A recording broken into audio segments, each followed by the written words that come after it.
ডাকসু নির্বাচনে জমজমাট ঢাকা বিশ্ববিদ্যালয় ক্যাম্পাস। শিক্ষার্থীদের নানা আলোচনায় উঠে আসছে নির্বাচন আর প্রার্থীদের প্রসঙ্গ। দর্শক, বিশ্ববিদ্যালয় ক্যাম্পাসে রয়েছেন সহকর্মী আলিমুজ্জামান সাফওয়ান, সেখান থেকে সরাসরি যুক্ত হচ্ছেন তিনি। সাফওয়ান, ডাকসু নির্বাচন শিক্ষার্থীদের আগ্রহ কেমন দেখছেন, আর প্রার্থীদের নিয়ে ক্যাম্পাসে কি ধরনের আলোচনা চলছে জানাবেন।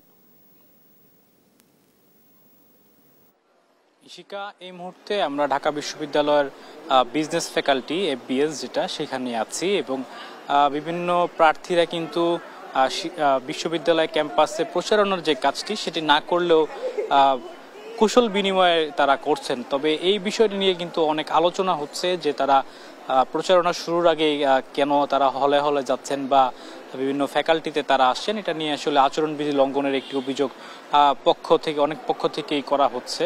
তো আজকে আমরা যেটি জানতে পেরেছি যে ইসলামী ঐক্য জোটের যিনি ভিপি প্রার্থী সাদেক কায়েম এবং GS প্রার্থী SM ফরহাদ তারা ঢাকা বিশ্ববিদ্যালয়ের FBS ফ্যাকাল্টিতে আসবেন এবং দুপুর 12টা নাগাদ তাদের এখানে আসার কথা রয়েছে এবং এখানে যেসব শিক্ষার্থী রয়েছেন যারা তাদের সাথে কুশল বিনিময় করার কথা রয়েছে। তবে আনুষ্ঠানিকভাবে তারা কেউ আসলে ভোট চাচ্ছেন না, তবে শিক্ষার্থীদের সাথে দেখা করছেন এমনটি কিন্তু আমরা দেখতে পাচ্ছি বেশ কয়েকদিন যেমন ঢাকা বিশ্ববিদ্যালয় ক্যাম্পাসে। এছাড়া ডাকসু নির্বাচনের আজকের যে তফসিল অনুযায়ী শিক্ষার্থীরা যাদের মনোনয়নে কিছুটা ত্রুটি ছিল তারা সেই সংশোধনের সুযোগটি পাচ্ছেন।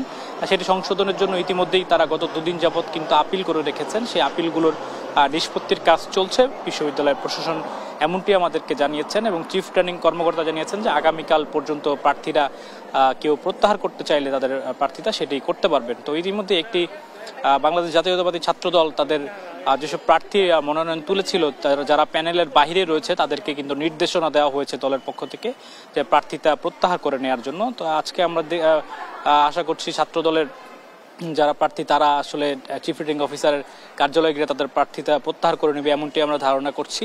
পাশাপাশি অন্য যারা আসলে বিভিন্ন কারণে নির্বাচনে অংশ নেওয়ার কথা ছিল তবে শেষ পর্যন্ত অংশ নিচ্ছেন না, তারাও তাদের প্রার্থীতা প্রত্যাহার করবেন বলে জানা গেছে এবং সেটি আগামীকাল দুপুরে 1টার মধ্যেই করতে হবে এমনটি জানিয়েছে নির্বাচন কমিশন। এবং আমরা এই মুহূর্তে বিজনেস ফ্যাকাল্টিতে রয়েছে, কিছুক্ষণের মধ্যে হয়তো বাংলাদেশ ইসলামী ছাত্র শিবিরের যারা ভিপি প্রার্থী বা GS প্রার্থী রয়েছেন তারা এখানে এসে শিক্ষার্থীদের সাথে কুশল বিনিময় করবেন। তো আমার কাছে এই মুহূর্তে ঢাকা বিশ্ববিদ্যালয়ের ক্যাম্পাস থেকে নির্বাচনের এই ছিল সর্বশেষ খবর।